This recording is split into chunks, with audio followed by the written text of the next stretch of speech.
na to lewa nga fuanto ngunu le fale tu masanga wa malama fu ngalu le malu tapitea ina utungu malama le tayo fo malan so fo ia uma woman wia le manai fo mai fantu lo le fio yesu le menei msakala meto na luftu no fantu lo le pa yo maulunga tantu maftanga le ni tayau tupu mutmali yo fale tu mutausu ia usawao me se fo ia na tu potu mo le mawina le ne yaso ma le ne tayau ya wa tu sauning ol fitalinga ya Pouli fa fe loi fa to le sumayo sunga fa fe ngai taulangi tama fa sau le langi ia wale ni tayau ma le tantu silfa inga ia wale mo le mawina le soifu le tamanei fio mai ma tala mai au ia le malu pa ia tastor pa ia lang sil fai vai telefon menu e tanto nunga ia la tanto amata me tanto moli mau pe on tau fai lo le temi sola ma le po na po na le lua tanto moli mau le nei taiao manu le temi ma se foi ia o le por kalame o man fanta oto ia wale fa mo le ne yaso ia tanto vala au le ngang pa ia le ngang le tua na te so so ni mo tanto ia sufino tu finangalo mo tanto fa mo me se fo il fa ma fananga mai le tua ile so fu ma le alu mo le ngang pa ia o mantu ia ile nei tai fo mo le ne so fo mo le vi inga le fai ti le ngang fa tai ya te oi no wa to mo moli mai ni so i fo mo le olo i mantu mo nei o le ngata pa ia ainga me se foi pa ia lau whinga luenga ngā lulue ia mata ngā luenga mai mantu uma ta mei lang fio le nei tai au ngai le luanganga e fio mai e tai tuluina mo i mantu ia wale amata mea sauninga whaiu o le ftalenga ia Pouli talo le ngang pa ia fsosoen mai mo i mantu uma ma mai e wha fananga mo le tina me se foi whanau mainga ora matu talo le mo lenga ono Yesu Keriso o lo tanto wali amen ia o le no le nei la tu natu ia mo tanto mo ni mau ia ona fanga solo le tanto por kalame na nai vaenga to failo fa manino le nei tai au mo no silfia e tanga ese ia tulanga i tanto nunga ma tampo inga ia o le tulanga fo ia le fatautonga le por kalame ia masauninga loto le kanisia katoliko e mai aloa ia tanto moli mau wa matalia le tulanga pa ia le misali tulaiva amata lo le misa na le tum failea na to solia le mamalu le tulanga pa ia le misa e ala ia tanto vale lofo faiteu ia mai se fo io lanto wanga le mai o wale ne yaso o lava nota ua nei ia mo tanto faiteu a mai se lanto uma ia e momoli mai o lanto vale alofa ne yaso ia wale tamai a Pouli au nai vaenga e toi failo ma toi famanino ia wale no fsila fia tanto maftanga ole taulang pa yo le misa e ma amata lo taulang pa yo misa le to yengi la e ia ilunga ole le puso tulo yo Pouli no winga be ese uma wanao Pouli lamo tanto te fia mata ia ia ala le taulang pa ia le misa o nei vaenga ia toi famanino ma toi fi failua ia mo le nofset fia tanto maftanga fangia le tune ne yaso ia mai lona anga fa pena na sufina yu tanto loto favo vau no le malanga le maliu mo le oti man wian fa soa me se mo le mau la tanto wano tu yai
Talofa malo lava le soifua manuel nei tae au fo ia o au nei o tulai atu o au tinao Pouli ia o Pouli na soifua mai ia la te fulu lima o iunu le a feiva se lau fil te fulu e ato anei la lima ono tausanga i le masina fou a le ualo le atoa ia o Pouli o la ulu matua lea to walu ma whanau to tolu tama ai to lima teine o le ulu matua lava Pouli manai o na uso to lua ia o le olanga o Pouli tanu soifua mai o le pea lava lona o langa na rua ia rua il maftanga Pouli pai langi fo launga o matua anga ngai aturua Pouli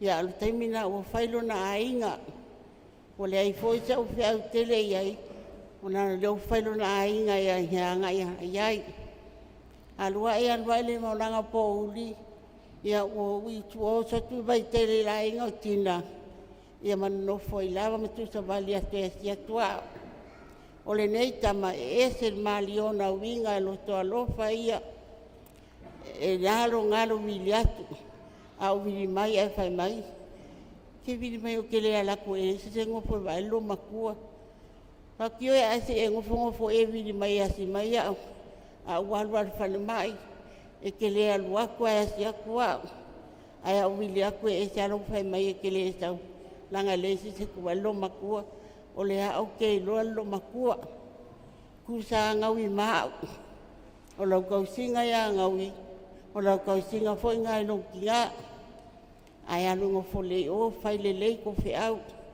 wala ku fa menga o la ko wala ko fale pak le fai le au fe au pa fai nga oi alo fale ya kinga makamai le ngai foi kamai kiki ka lu ngofai lang fanga o mimika ia alua ia o ngalupi alua ku fa mai kia o mangiela o ngalupi wow lupi la o nga St. Mary's pa ia fafkai le kuanga o mangiela o ngalupi ko anga kakalo makamfai aver ke ngela o a vidi mai la se meu ki banga ia ko ka fa lili fa kinga ka fa lili mai ai ke ngo fa le so mai sa pupi ya ka la ia fa mai e sa o ia ke fa mai o ia le kupi pa ko ia fa mai ia fa kan mai le la ora e uma nga va ya so ele i o kwa ai le fa nga la ke o foli nga lo fa se o kama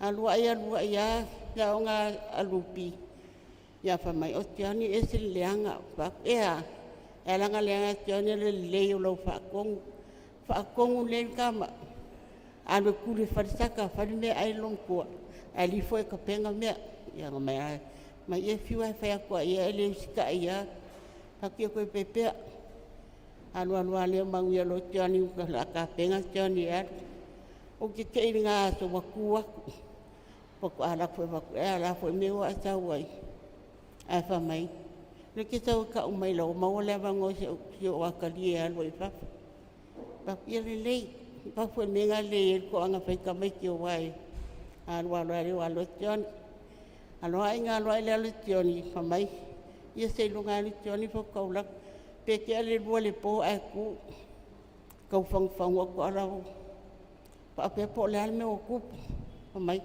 se mo foi lunga sa fa ma vai le la alu si wa kali ni ya ku pe pa ai ke mo fo ga sa le fa mai mo foi lunga le la alu ni la ku ka va yo la kwa le fa ma va si nga kali yo fa tiani ya pa ko nga fa le tion ya lo sa nga la nga fo ka ma ko fe lo ai ngol le spa ya ai lo va so kinga o fa mai tau mai tau me alo fa mo le so kinga ai aka fa mai ia kaliak ni la wilia tiani me tau ku pe pengi ai kana au ke lo fa se ka ma lo ko lo fa E le mawhai angunga a laku foi o whai mea mga yung ngau sola aiki. E pea o iela i kiki e makuanga i ka mai angai. Whai le ala ko me whiarwhangi ala ko mawhakanga. Angari se o kama foi. E ese whai kai kia. O le whai ngakai kia. O le kamai ki ke alu aku. Kia lo whai e se o kama. E le whai ngangalo e kia. Makwhekau i whani mai o ko sa ku ngaui. Ia o la ua karawaku. Whai ngai alu i e whamai. Mo sa wea mai lo maku al whani. Mo ke o ilo ala lo maku. Lau ke sa whai fwoi au e lau ka wale. Au waku ngā lai koso mai ngā wilai koso mai ei.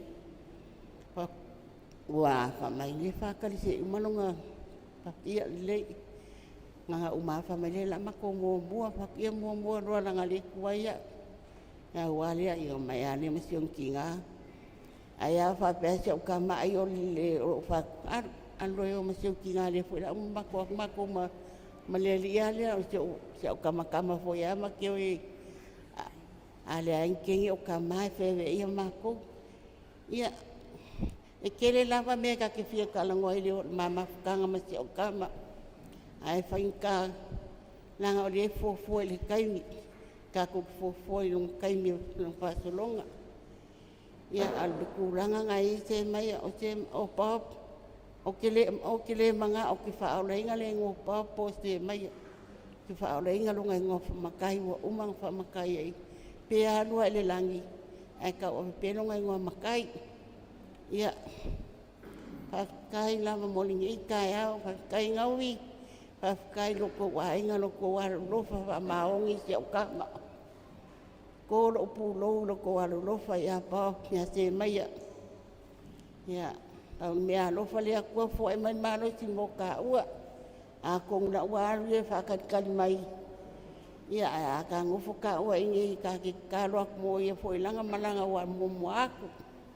Ano whangia fo i kinga malwhangau, kinga kau ko ngā mao i ka maiki. No se paopolo ngā nganga lava lang whangau. E le mawhainga ngofo i arua moli lea onga. Anu moli lea onga kau ko ngā mao i kengi. Ia, ona umoli mawaku ngā ni ka he au. Ia awa malwhaaralo no ko malu mano ko pa ia. Ia manguia lava le aso. Ko enga te le aso Pouli. Ia aluia ia mangia lau malanga. Ia alofa mai i wahakua. Alofa mai a ngaui. Alofa mai ko ia kia. Ka alofa ai ki au kama.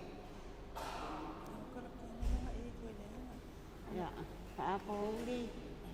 Mangia lau malanga.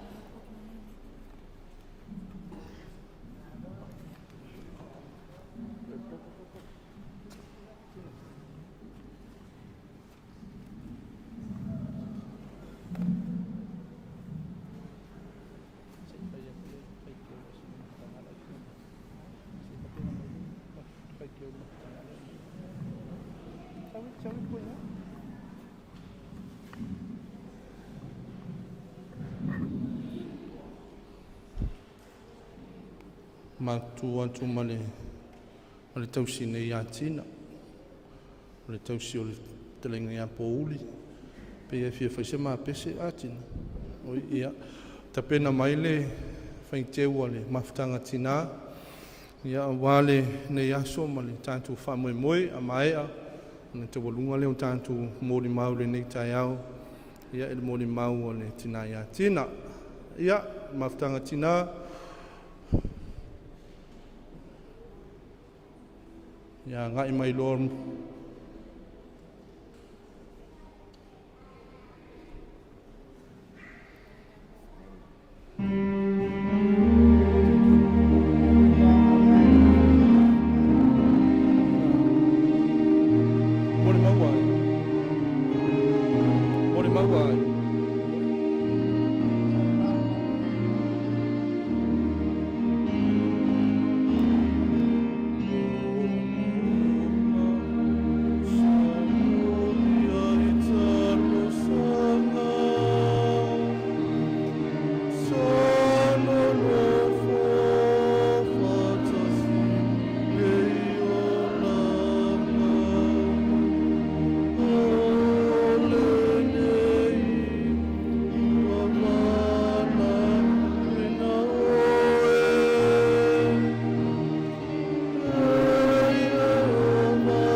le musumusu mai ia tausi antina e le more mau siang tama i fia fai ia tina e le fai su mantu lotu ono le aso le nei ia o le aso fio le talengi a Pouli o le atu inantu le manoa o le ngata ni tina e me se foi la fine un fama e lo tanto mo le mau o ta pena le taulanga pa ia le misa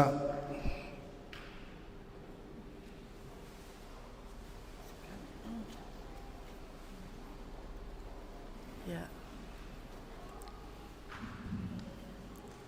moanga o whakalo whaku whatulou a fio whalilo o le Yesu i lona whaanga pa ia whatulou tfoi pa ia mamalu a inga ngalua o ua inga uma e lua a me se foi la fai tofi o le tala lei o le ali wato afi o mai foi nei tu la tai au mon mawai na so mon moli fetalainga ia Pouli o ro ingoa Tina Maria Aoelua Crichton.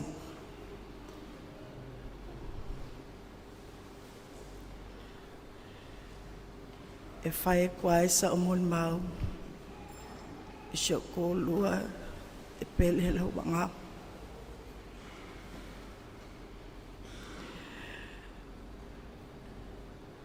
O wha pa i whoi ne kula kai au.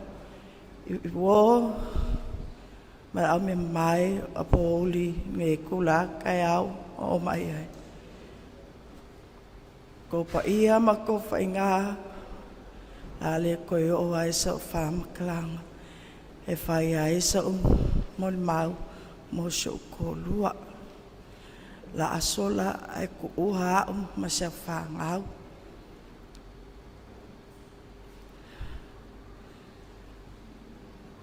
O Pouli ma mama fuka mai i le iwa walu aluai ma fai poipo i le lua afe marikolu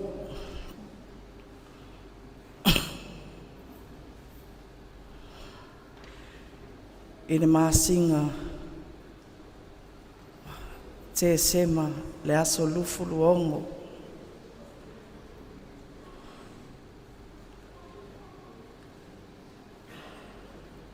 a mau al makama mua mua lua afe marikolu whanga wai chani aso lufu lua o tia sema ai maua rupi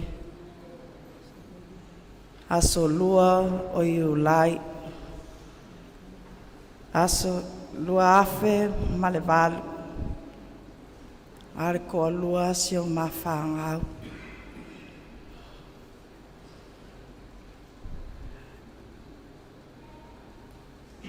papun mama fkanga kulo swafa o Pouli mo ma sang lava e ka o se o mana mea o pap ese fanka ia kea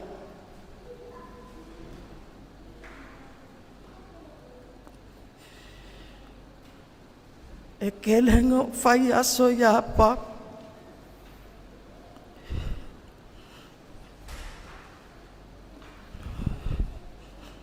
ani ai nga o se alofa famanga lo maya nga o kele o kaimi o que faça auxília e foi camafcan esse fangaruka vai peo a e lo e Pouli wa wika o de koe kau kala mai kia ai sau se Aoelua. E sua se mea e whalelei e inu. Il mamisa. Ke a whamai, kangola ilos kaleki lea. Koe whalelei e kamisa. Ia koe akara ia se Aoelua. Koe whafkaia.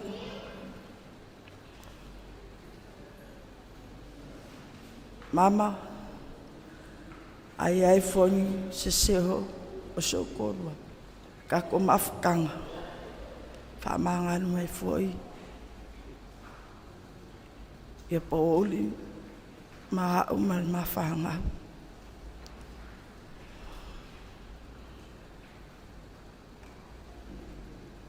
Os kanga kai whaanganu ka o ngawinga. Os kanga kai lufa ia ha umal whangau.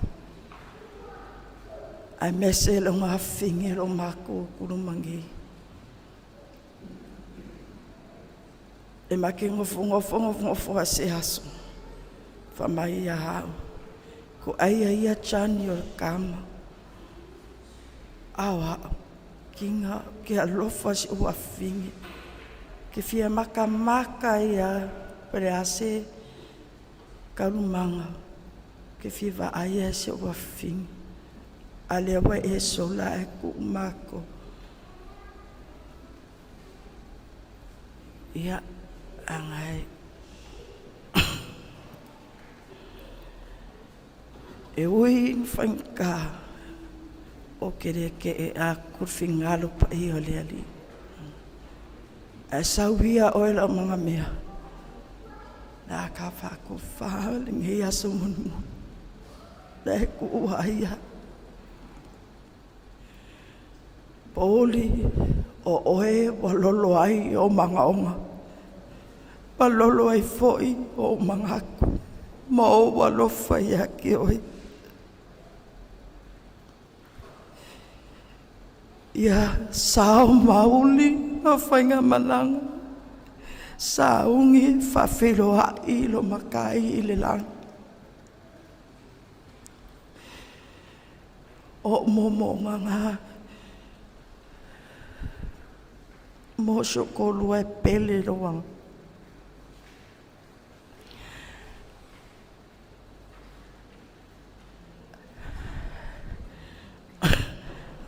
Okay. Ai manguiang e kulale aso ma koe kaimi mun muli mo Aoelua. Whafkai lava mo lo wawangoa.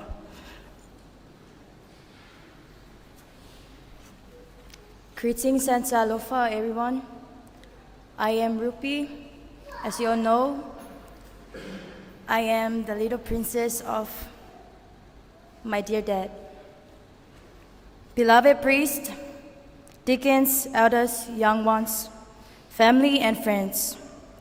Today, we gather in the sacred presence of the Eucharist to honor the life of Pouli Semaia Bob Aoelua. Your presence here is a blessing, and together we lift our hearts in prayer and thanksgiving for the gifts of his love.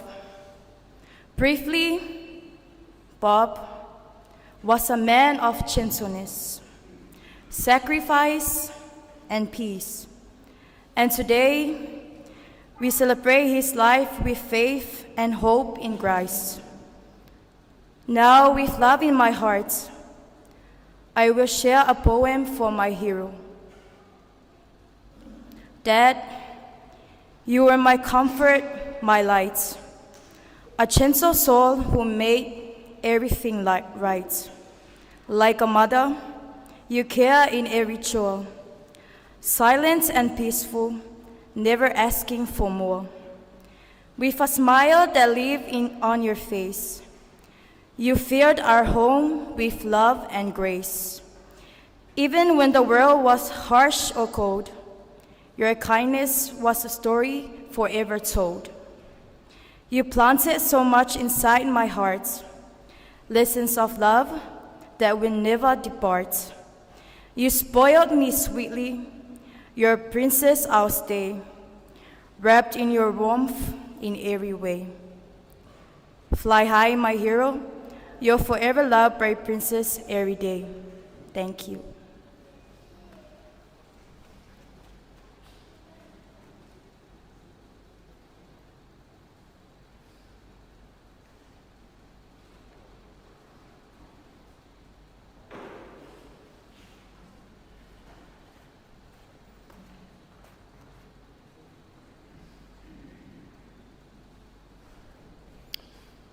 Whafonga le neo fia ia i le mori mau mātongo fia li tina ia tina me se foi le fini ia wa talinga lai fia longo ia le whasoe ala le maftanga ia me se foi le tina nei i le lantu maftanga ia ala le soifuo le talinga ia Pouli ia ele tantununga ia o le antampena le taulanga pa ia le misa Panggiling tuli ni tayau mo le whamoe moe ia sanga mai pia le whamawhanwhananga mo i tanto uma ia uma ale mo tusi o le mawhtanga o le veinga le tamā mo le alu mo le ngang pa ia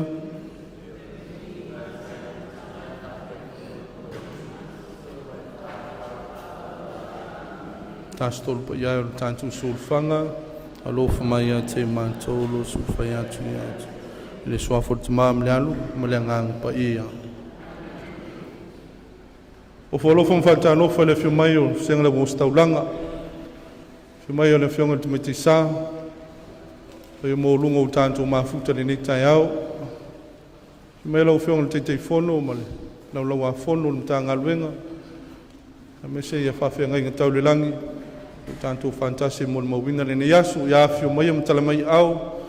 Ia wale taulanga pa ia le misa. A leilen tu le nei au.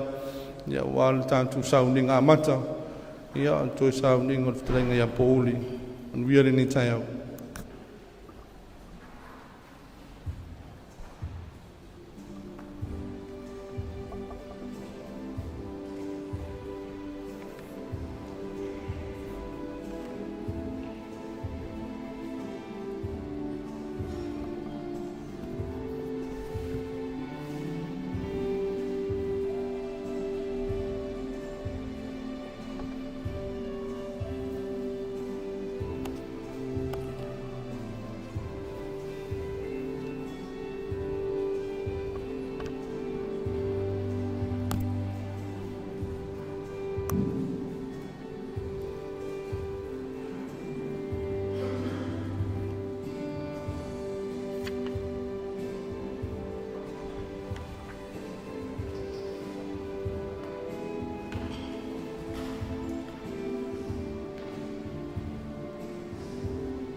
Yesu mtoe tuwai. Whapia lava o na umaia le tama whatasi me lantou o ti a Keriso. Whapia o na o ti tangata uma ia atamu. Whapia na fo o na ola tangata uma ia Keriso. Alleluia. Le suafo le tama male alu male nganga pa ia.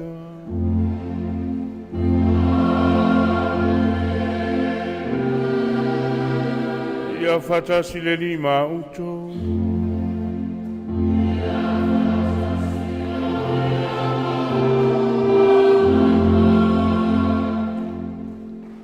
Toi aso le sauninga o le uso. Vitalainga ia Pouli Semaia pop Aoelua.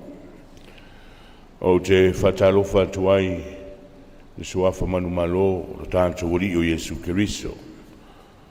A fio mai o le pa o le wanstaulanga o fio ngan tiakono mo faltua. Su mai sunga i whawhiangainga fio ngal tamaite sa a inga ngalua. Sa ili le vao, sa ili le sami, se langona e sufi ai, manatu whano noa le tangata. Le tae ia, o le tae au le nei, o le tae au, o le manu malo Keriso. Tātou sa ili le upu a le atua, sa ili lo tātou whantua tua, ia ua le anganga, ia o le antali nei, po le tamae, pele i loto manganga, tātou tatalo whatasi le nei tae au, ia ua toe sauninga o le tama, ia le tātou toeva ai ai lea i ona fōlinga wha le tangata, o tātou taritonu, o i le atua le tali o le tātou tatalo o wale whainga malanga. Ia, o la watu le whionga ia pante le tuale, ia wale whafounga o le pāmtisonga, ia o le tamanei, alala mai lalo.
whawhawai le pāmtisonga o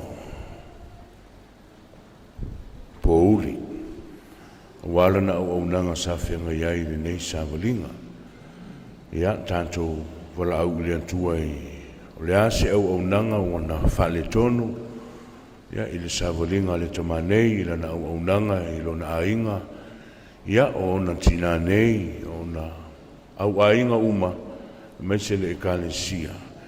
Ia tātou wala au le antua i lana whamangalonga. Ia e ala i le i fonga.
Ia alofa mai le atua ia te tātou uma, whamangalo tātou mai o a tātou se mangsala, taita i tātou i le ola e whaavavau.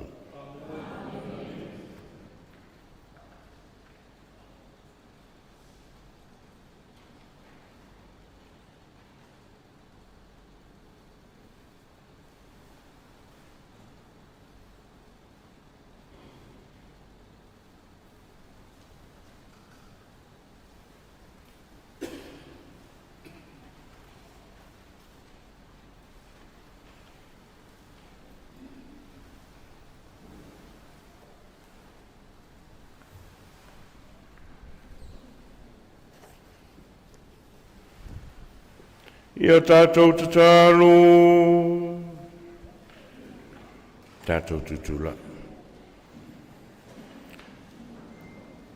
Le rie whawhongu mai le mātou talusanga, o nau le toentu, o lo walo mai le oti, o e foi na mai ai i ai mātou le whātutua.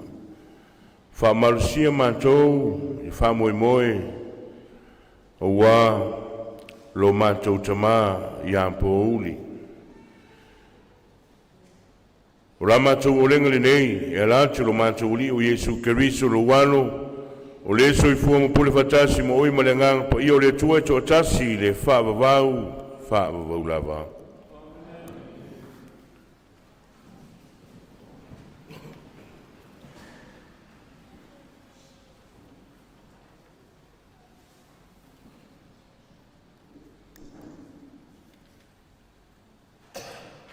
O le fola fulanga. Filipi lo na matau petolu. Fola le whai upe lua se fulu, whauau le lua se futasi. O le matua, na teli ua o tātou tino whātau waa.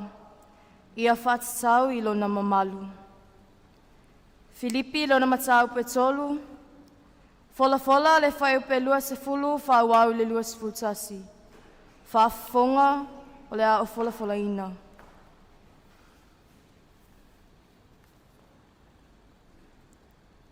A o lo tātou nu moni ua i le langi lea. O lo o whātai tali mai ai tātou i le whaola. O le alii o Yesu Keriso. Na te li iua o tātou tino nei, o tātou nei tino whaatau waa. Ia whaatau i lo na tino mamalu. E tusa male mana na te mawhai ai o na whātoi laloina o mea uma ia te ia lava. O le upu a le alii.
Fatali atu ilali, olo fatali atu lava lo uanganga.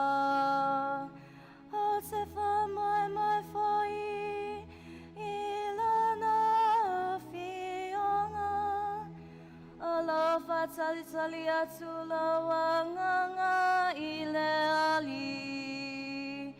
Etili ole na fatali tali le tayo.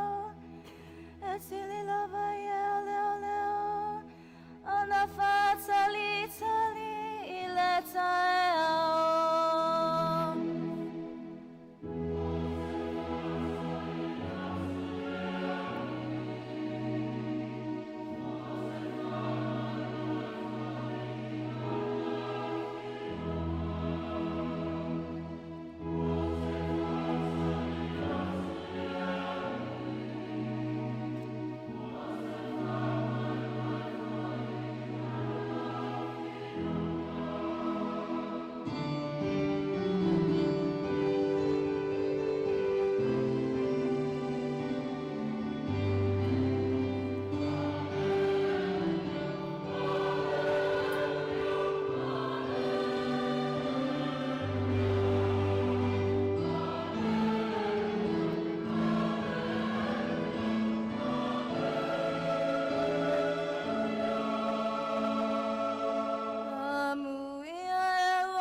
tinga. Awa whaiola tonga luenga e muli muli a te ila tau.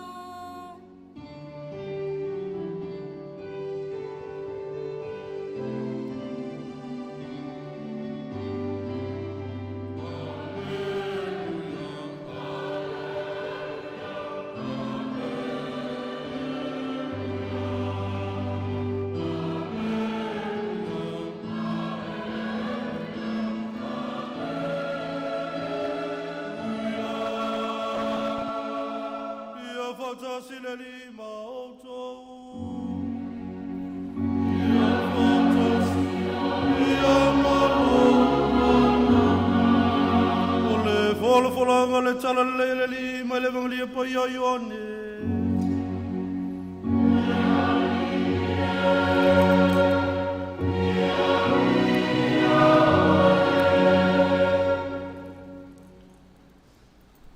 Ora mantua, e lea veseina e se tasi lo utou oli oli.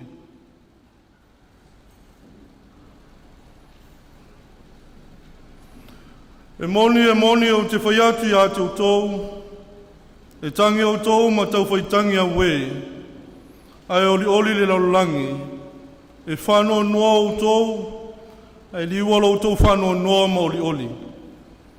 A whanau se whawhine wa ti ngāi o ia, a wawo o i o naso. A uma o na whanau mai o lana tama, mo loia toi manatua ia lana ti ngā. O na oli, na wa whanau mai tangata i le laulangi. O le nei foi, wa maone o tou e le whanau noa. Ai tātou toi whelo ai mau, o na oli ai leo o tou loto. E le ave se ina foi e se tasi lo o tou oli. O le aso tou te toe whesili mai ai ante au i se metas. E moni o te whaiau ti ante o tou. O mea uma tou te ole atu ai le ta mai lo wingoa. E fwai mai e ia i ante o tou. O le tala le li.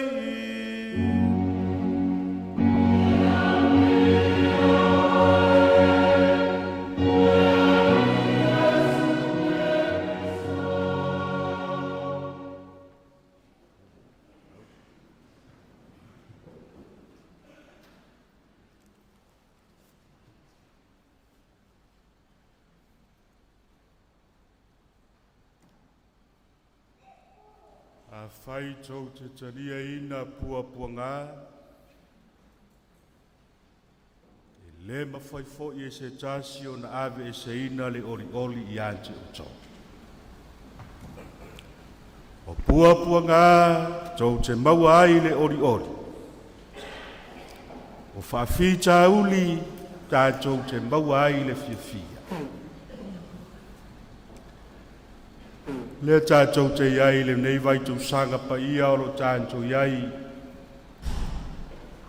Le vai tau sanga o le seta po le vai tau sanga o le toe tū ma malu o lo tātou ali o Jesu ke riso.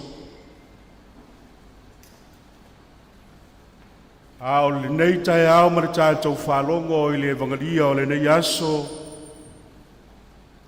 Talanoa Jesu ma whaasino le talanoa Jesu. I le oli, leo le a whapenao na fio iai oi. Toe tasi le aso toia o tai ao, tātou patpatia ma wha ma marwina, le a fio ae o Jesu i le laki. Tasi le aso tele a o se aso tā ua, o lo tātua lii mo i tātou, ma le tātou sāwalinga, ma le tātou wholaunga o lo tātou wholawai. Lea whaasino i aile talanoa Jesu le tai ao le nei. Whaasino le talanoa Jesu i le oli, po o lona toia fio ai lea e whaatasi ma lona tamaa. Le mamalu ma le paia o le tamā na fio mai ai o ia. Au mai ai ai tātou ma walawina ai tātou. Leo le antoa fio i ai o ia e mafutai.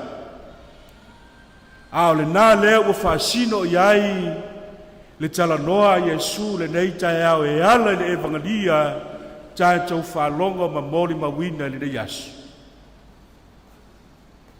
Mai Iesu a whai tau te talia ina pua ngā, ma mea ti ngā, ma mea whai ngata. Tau te maua ina le ori ori. Mai lema whai fōi e se tasi, o na toi ave e se ina le ori ori le ia te uto. Wa uma le taimi o pua ngā o lo tātu ari.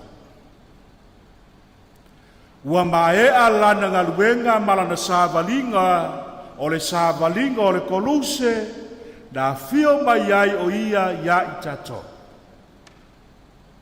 Tau tātou sāvavali mai ai ma whamamanu ai le vaitau sanga o le whanga fulu.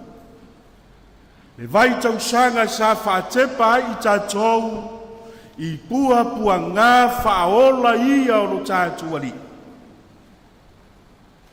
Ina ua mahea o na pua ngā, tau nuu i le oti, toe tu mai o ia, ua manu malo o ia i mea uma. O le fia male oli lona tau unga. Ina ua mavae pua ngā, ua tafi ese le pongisa, toe tu mai o ia, i le ola fou, au mai ai le malama fou, o le oli lea, i le langi lea e talanoa i ai Iesu e whaasino i ai i tātou. Ane nā fo i le wa mai mo i tātou, aso whapenei, mataimi whapenei, e whesili ai le tangata soifua. E whesilingia ai e le tangata le fina ngalo o le atu. O whea ea o iai le atua alofa. O whea ea o iai le alofa muti vale o le atua.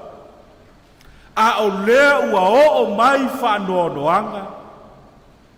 O lea ua tahanto iai mawhatianga.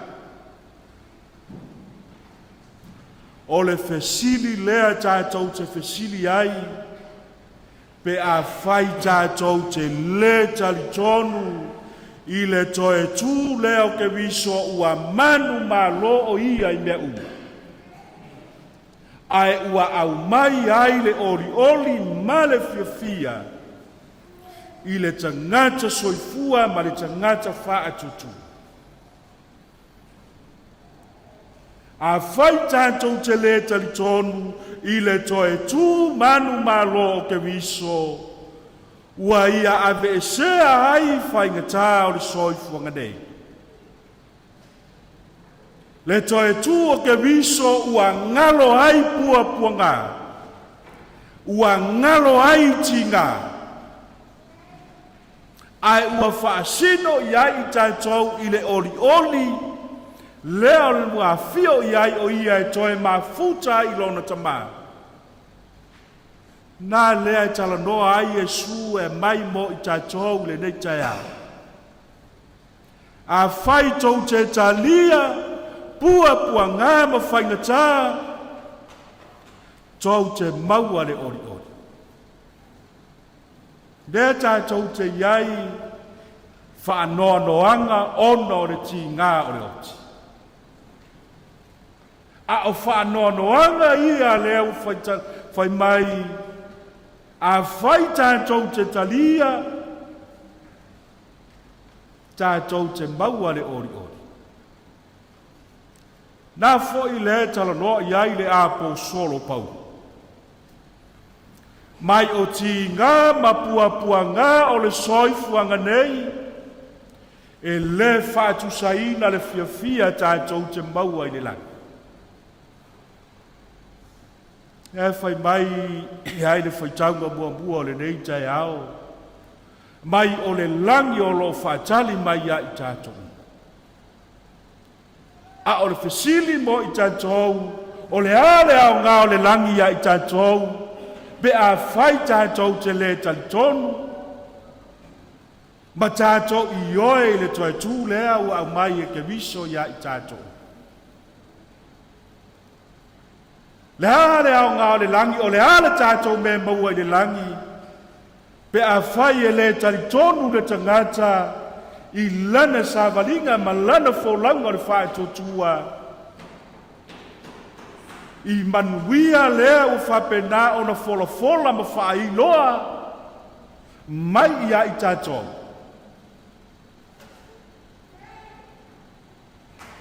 Mai le tali o salamo le nei tai ao o te whaatali le li. O te wha moe fo I lana fio. Ale fionga lea le li lea ua tatala mo I tātou. Lea fionga lea le li lea falanga ai le whai salamo vai mai o te whaatali le li ma o wha moe I lana fionga.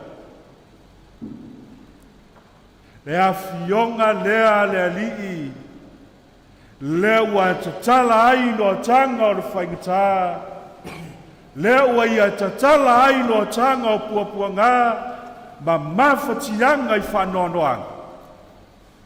Ai whaasino I tātou whai mai e le whaatusaina le fia tātou te maua I le langi. Pe a whai tātou te talia ina puapuanga ia I le soifuanga nei o lo tātou iai.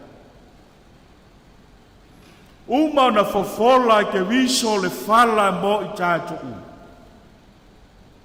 I lona talia ina o puapuanga se ia o lava I le maliu. Lea ua toe tū ai o ia a fio I le oli lea na whai mai ai. Sa valinga fo I lea ua tuina ai I tātou. Tātou talia puapuanga ma whaingatā le soifuanga nei.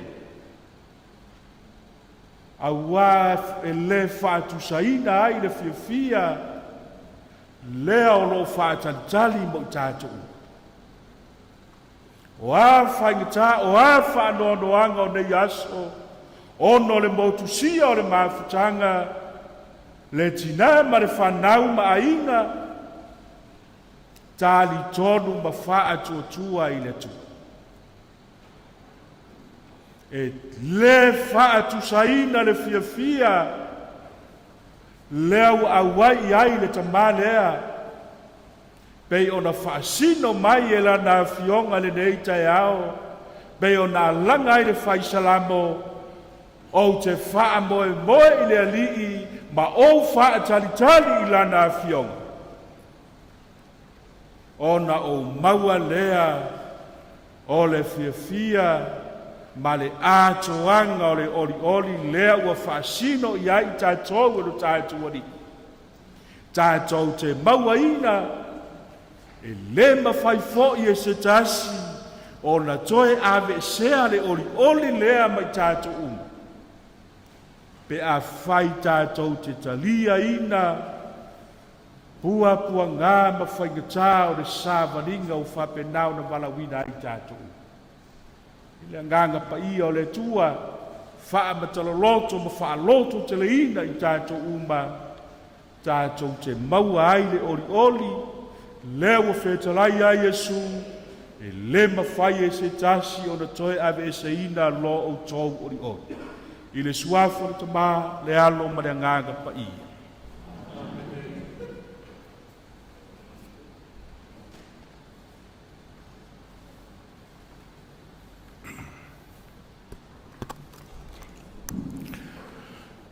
Mai an tātou whanongolongo I le upo e tō matawai, tātou sāwalinga. Me se fōi le whainga malanga le tamanei. Tātou wala au le tua I tātou manaonga. Na lātou tātou talo sanga lau tele. Tātou tuturai.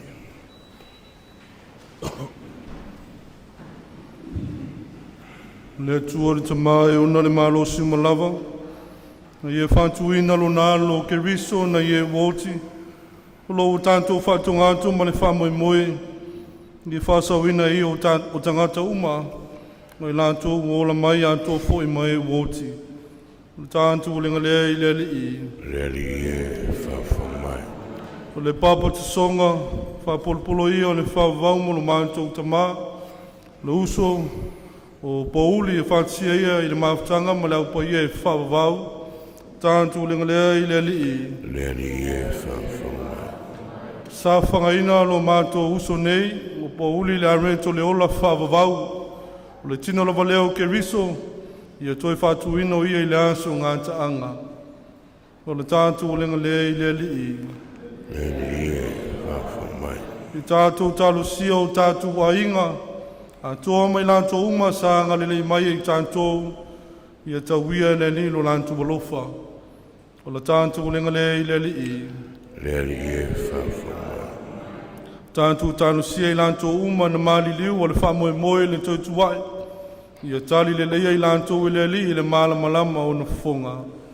O le tātou lenga lea I lea li I. Lea li e whawhamai.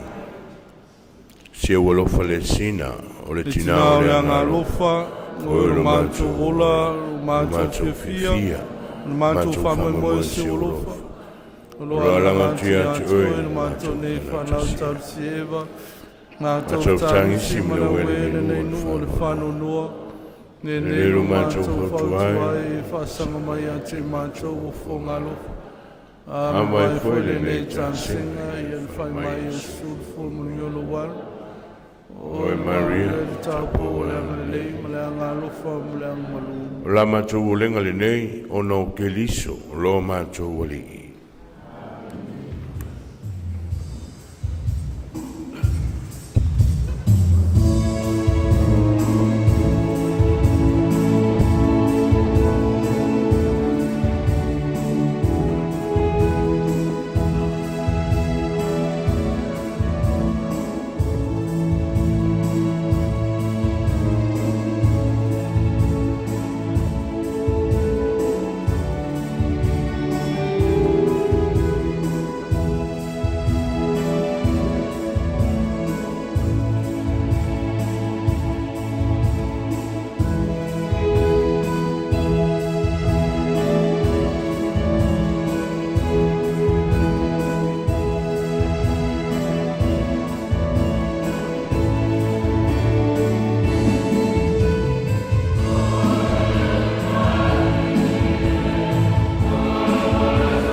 tatalo tani le lia le tatu tauranga le atua le tamao le ona le mana uma.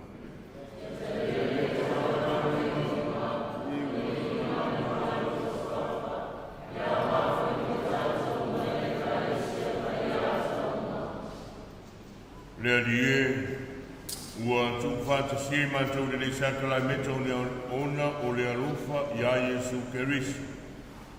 Ia e talia le nei mea alofa ma ia e talia le anganga lo mātou tama ia Pouli Semaia Papa. I le mamanu o lo wano. O ia o le ali mo le whaavavau lawa.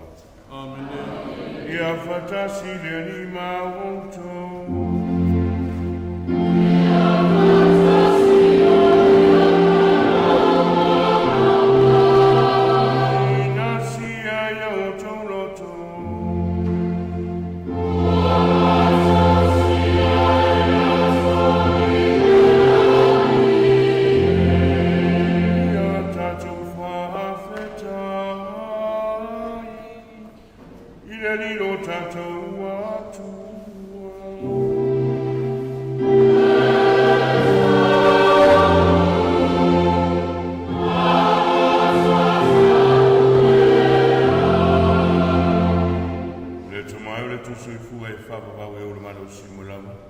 O se vitamidanga fa ia mo mātou le whāwhata iatu oe. O ia, le na toi tū mai leoti. Na talia ia talo mātou whamui moi le toi tū. O le whanoa noa o le oti na tupu mai ai le wholanga fia o le ola e whāwhau. Le ali ie, mo lo nuku whātua. O le ola o suia, e lei whau maina. A o te le tino o le mātou no whuanga whaalaru nei. Mātou te maua se no whuanga e whakabau le langi. Mao le ala lea mātou te whatasi e māngelu mai le langi e vivi atu i lo mamanu. Au mātou a wai le lato pese whai tu mau o lo vi inga.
Tofi le areta wa watu na uso mfape atu.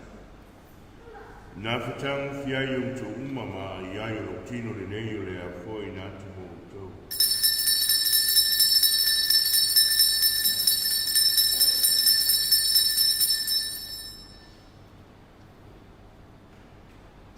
Ina umaya le tamoftanga le tangu le ipo le toe watu ya te ori whaafetai mali inga tuatu le ipo na uso mfape atu.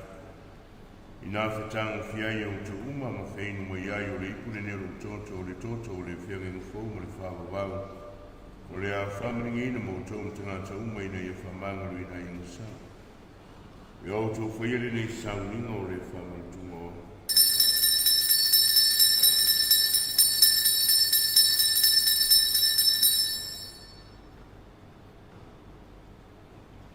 O le mea steni o le whātua tua.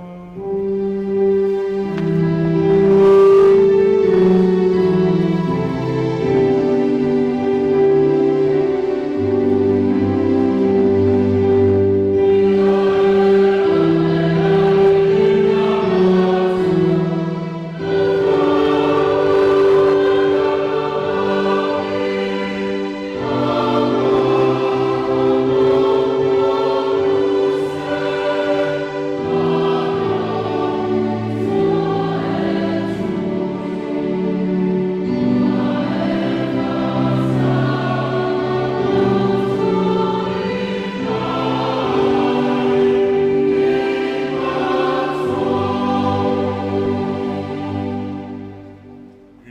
whamana tūngona na mariumana na tui tūmātou te mamuri a tūngona le tamale ni areto le olo le nei po le whaorotanga.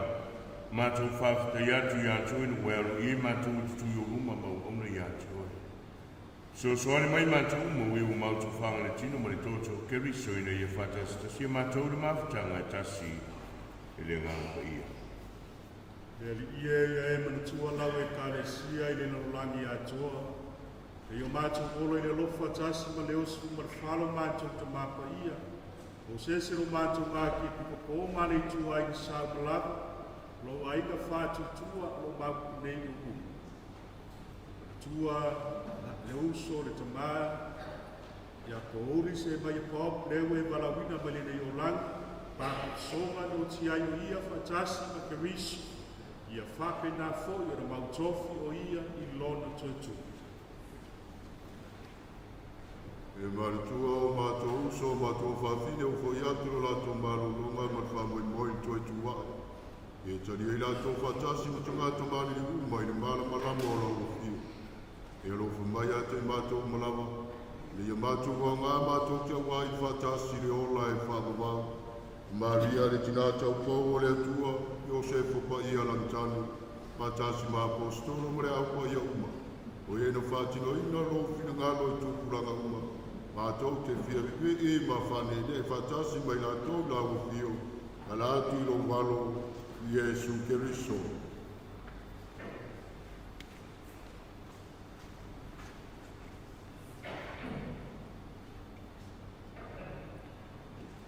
Le tamama manae, ono uia whatasi mai ana ia te iere mawhatanga ma le nganga pāhia.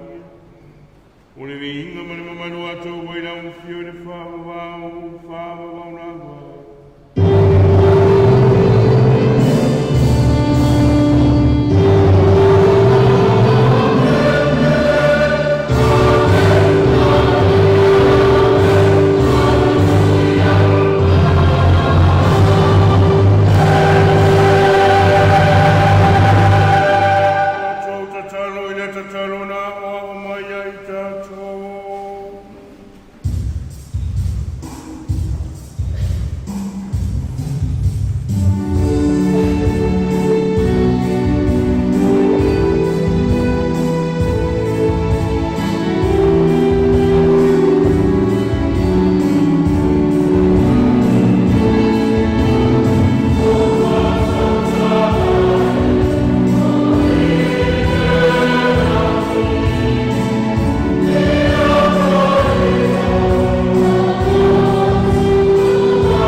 Pui e mātou moi atu ngā runga uma o mātou whātari atu ni whāmai moi whiwhi. Mo le whio mai ro mātou whāolo Iesu Keriso. Oh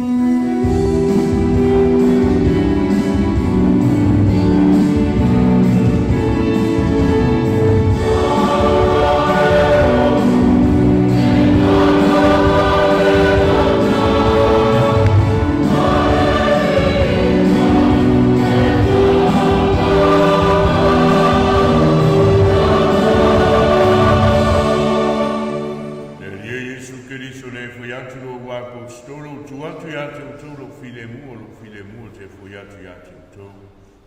One sila mai matu sala ai fatu tu o la we kalisia.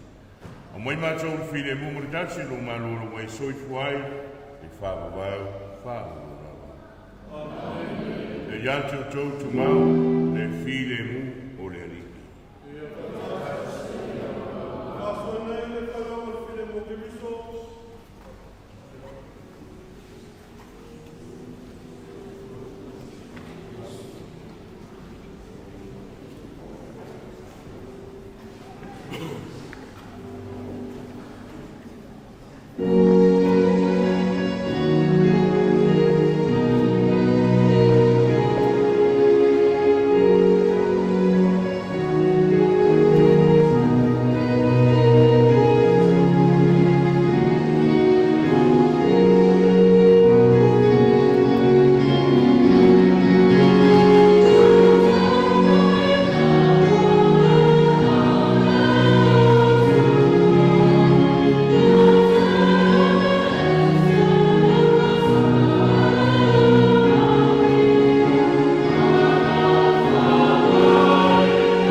Ia wala watu le fionga ia pantele tuale.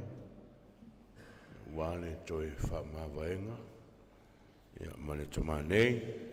Ia ona whamai ai leo le tātou sauninga ma le whaaloro lava.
Wa wole toi tu maleola, o fetalai mai ai le li.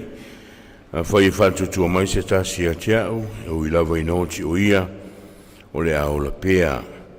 So se tasi e ola ma fatu tu mai an tiao, o le aleoti o ia, aleluia. Ia tātou tatalo. Le ali atua ia vele mali o le toe tu o keri so le o mātou whama maluina e le tali suanga. Ia mawai e ro mātou tamao le uso. Le file mu i lo wa inga e whawa wau o le mātou o le ngali nei o no keri so lo mātou o li i.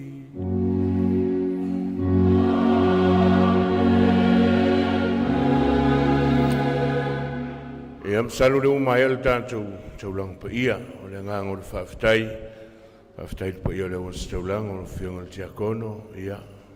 E me se fwoi whiangai ngā taulangi o tātou mafuta i le nei tai au whaftai le a whio mai, sumai a whio mai. Wa le tāpu inga, ia mo le tātou tatalo, ia mo le ngang o le tamanei. Ia, ngongo uli, loko kele, kei loi whengata o lauru makua le ngei, ia, ai whamoi moi le atua, ia, karo mo le anganga o siau kama pele, ia, ai awere ko kasi e kore ko fiku e, kou ke mafuka ma, ia, ai au e ke whawaiwai, ia, au ale kaku ainga, li wane i lea vaenga, ia, whaftai ngaui, ia, ia, o le anganga ai, o le tuolalo, ia, au le a vele alu o le atali ia pe o mali ai saunoanga pe o se kama nga whanga ulo mangava ia awe ke wha vai awe ke wha ngongoa ko anga i lau kakalo ia ma wha fia oe ia awa le o nge kangaka lo ainga o le fui ma ke wha nongolongo ako o le paypop ia le lo whaku ke ako ngoi vai aso a ma ua ma waku kwa wai pay oe pay sesio ma ua e whai au ngā ruenga pe a ia whaftail tātou mtanga ruenga ia o whawhiangai ngau taulangi o kako mafuta nei ia e muli ai se tala ia le tina ia tina ia ma le whanau ia loko kele tina ia ngā ruenga a pop ku waku iau lima ia le whanau ia chani ma rupi e le whaingo fie o whaia rupi e umalole maliu koru vai yaso waka ape umal ko ainga koia o ko kwa mankua lo leo longa kama i ngā ruenga le lei ia e leo se me kako ke whango ai karu le kua ia sauro whainga malanga le atali nei jani ia ua ke ngofu alu oi alu e whainga ruenga malo whamai lo ainga o le nisi ia ai pionga whaiaku e leo ne tangata o kako ainga o le atua ia e le ingi skala o le aalu le kako pore se siu ka i le mea e lango mawai ia le tino le tamanei ia o le uso me se foi o le tuangane inisi o le whanau ia o ngā whai leo ngisi o kako upu muli muli ia e whaftai le a fio mai ia tau ina ia whamanuia le atua le whainga malanga ma le tātou singa whatasi le lima utou i lunga ia te utou whamrianga le atua o leo na le mana umare tamama le alo ma le nganga pa ia